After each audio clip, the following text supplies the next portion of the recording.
Siguro naghibal ang muntana no, sa mga pangitabo.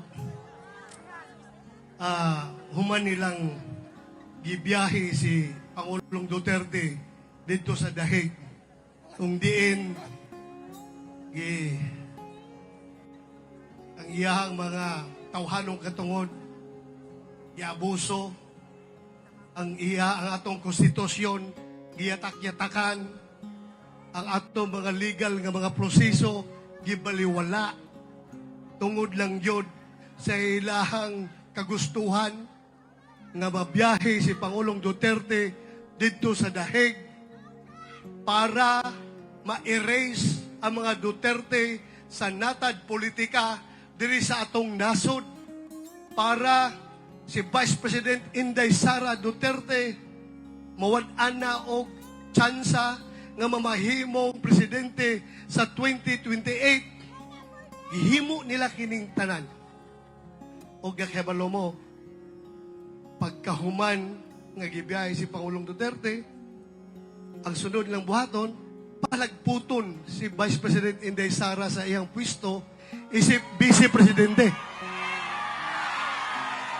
Musugot mo na! Sobra na kayong daog-daog na, di ba? Ilita musugot. Sobra na kayo na. Busa ako. Na ako diri karon. Muhangyo kaninyo kinasing-kasing. Muhangyo kinasing-kasing ni. Tinarong ni nga hangyo. Nga unta. Atong suportahan. Suportahan nato ang Duterte. It takes 2/3 vote of the Senate to convict an impeached official. Ang impeached official, si Vice President Inday Sara. 2/3 vote. What is 2/3 of 24? Kaming mga senador, 24 kami. O sa 2/3 na? 16. 16. Karon, kung inyong suportahan, magkahiusat ang tanan. Ang Duterte, inyong tabangan gayon nga mudaog tanan. So doon na tayo napulo ka senador, plus isa ka incumbent nga senador, si Senator Robin Hood Padilla, mamahimo na tang 11. Oh.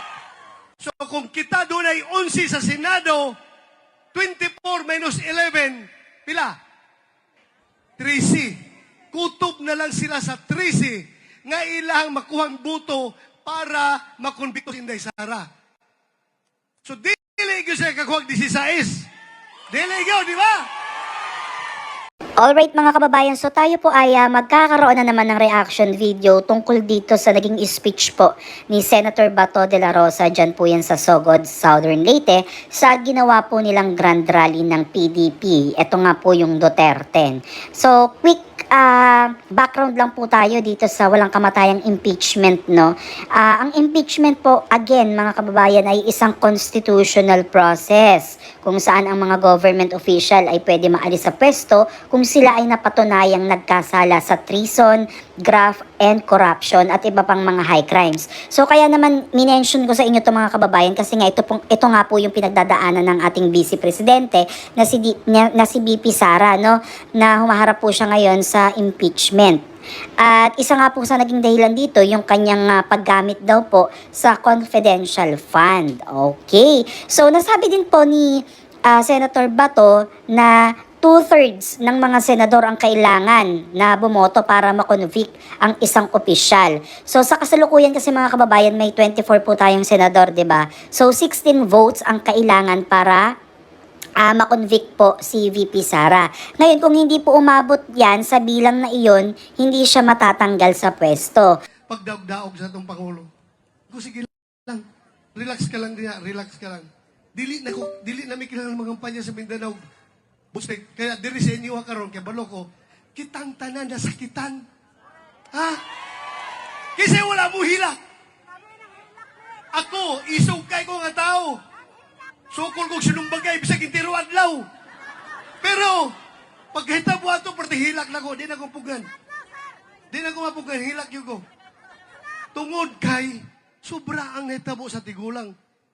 Can just imagine, gihimo namo ni Pangulong Duterte tong war on drugs. Dili para kami mudato. Dili para kami magkakwarta. Gihimo namo ang war on drugs para masalba ang kaugmaon sa kabatanunan nga namiligro sa illegal nga droga. Kisa man na mo himo na kundi ang nakalingkod ng gobyerno. Dili ka na nakalingkod ng gobyerno, mao pa'y magpadaghan sa droga. Di ba? Busa. Kami gihimo na mo to. Yung si Presidente Digong, Bato, naka-obserba ka ba?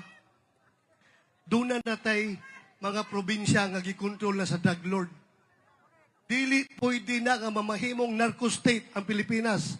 Busa pugnan nato kini. Naanaday mga probinsya nga drug lord na ang magdesisyon.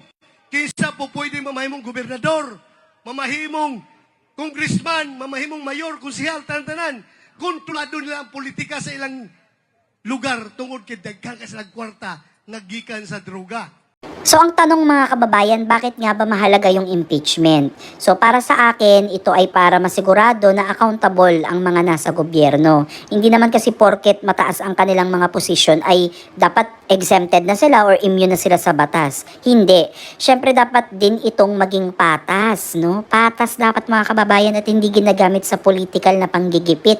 Kagaya nga po na nangyayari ngayon kay VP Sara. So hindi ko naman sinasabi na hindi okay yung impeachment. So kung ka-impeach naman talaga yung tao, dapat dumaan sa patas at hindi ginagamit yung politika, lalo na sa pang-interes na kapakanan. Pero alam niyo mga kababayan, sa kabilang banda, iniisip ko ano kaya yung magiging epekto nito sa mga tao. Sa atin, no, at sa ating bansa, kung yung vice president natin o kahit sinong opisyal ay ma-impeach, sa tingin niyo ba magiging maayos kaya ang sistema natin o mas lalong magkakagulo? Syempre ngayon pa nga lang, 'di ba, nahahati na nga tayo. So ano sa tingin ninyo? Comment nyo nga dyan sa ibaba para malaman ko kung ano yung mga thoughts ninyo, ano yung opinion ninyo at insights ninyo tungkol dito. So ayan muna yung mga kaibigan, no? Yung ating makabuluhang talakayan about dito sa impeachment at isunod naman natin itong drug on war na naging topic din po ni Senator Bato. Is that the way that we thank the old man for everything that he has done to this country? Dili na ito madawat na. Kung doon naman siya sala, dili man perfecto ang tao. Kung doon naman siya sala, nganong dili mas na mo file og kaso diri sa atong korte? Ha? Nganong dalom ni? Nganong isubo man siya nganong Kasi tawag ka na ihungit dito sa mga dayuhan nga ang MTC, RTC diri sarado ba? Di sugod, sarado ba? Abre! O nga di ba siya upayalong kaso din ha? Gusto nila sa ICC kay kadong mga tao dito ay kalibutan sa panghitabo sa Pilipinas, dali lang mailad, kay nagpaluyo na ng pagpaila ng kaso karon. Kadtong mga NPA, mga CPP, NPA, na nasuko gayon sa pagka-presidente ni Digong, kay nawala ang ilahang mga pwersa.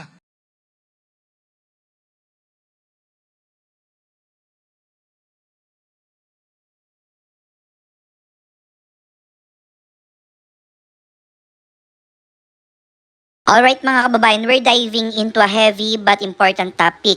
Ito nga po yung war on drugs. So alam kong maraming opinion tungkol dito, kaya samahan nyo ako habang binibigyan natin ng mas malalim na pangunawa itong isyong ito. So bago ang lahat, ano nga ba yung war on drugs? So ito po yung kampanya na may layuning sugpuin yung illegal na droga sa ating bansa o kahit saang bansa, no? Pero alam nyo ba na maraming kontrobersya ang bumalot dito, lalo na nga po dito sa ginawang war on drugs sa panunungkulan po ni dating Pangulong Duterte, no? May mga nagsasabing naging epektibo ito na mabawasan nga po tong drug-related crimes, pero may iba rin na nag-aalala when it comes dito nga sa human rights violation na nangyari sa proseso. So para sa akin, mahalagang intensyon ng kampanya. Okay, ang protektahan ang Pilipino laban sa masamang epekto ng droga. Ngunit dapat din nating tanungin, no, paano natin masisigurado na ang hakbang na ginawa na ito ay makatarungan at naaayon sa batas. Kasi mga kababayan, hindi din natin maaalis sa ating isipan na baka during that war on drugs ni Tatay Digong ay sinabayan din ng mga taong may hindi magandang intention sa kanya, no, na baka naki-hype dun sa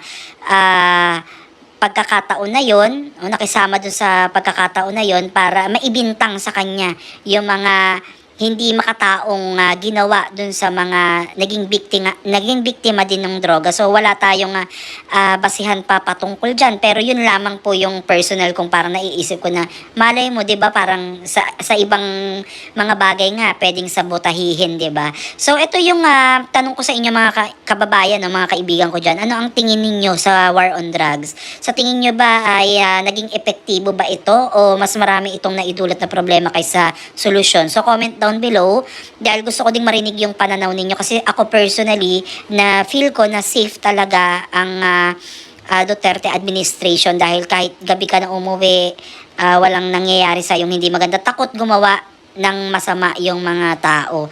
At yung mga kilala na mga drug addict sa aming lugar ay talaga namang nagbago. So nagkaroon sila ng bagong pamumuhay, bagong pananaw sa buhay dahil nga dito sa ginawang war on drugs ni PRRD. Pero again, sinasabi ko nga sa inyo, hindi naman perfect lahat ng ginagawa ng ating gobyerno, no. Siguro may pagkakamali, walang perfect, no. Kaya kung siya man ay nagkasala, again, ang hinihingi lang naman ng sambayan ng Pilipino ay dito po ilitisin at bakit hindi na kinakailangan pang dalhin sa ibang bansa para ibang bansa pa yung humusga dito sa ginawa ni PRRD, no. So yun lamang po yung ating maikling talakayan tungkol sa war on drugs at saka sa impeachment nga po ni VP Sara.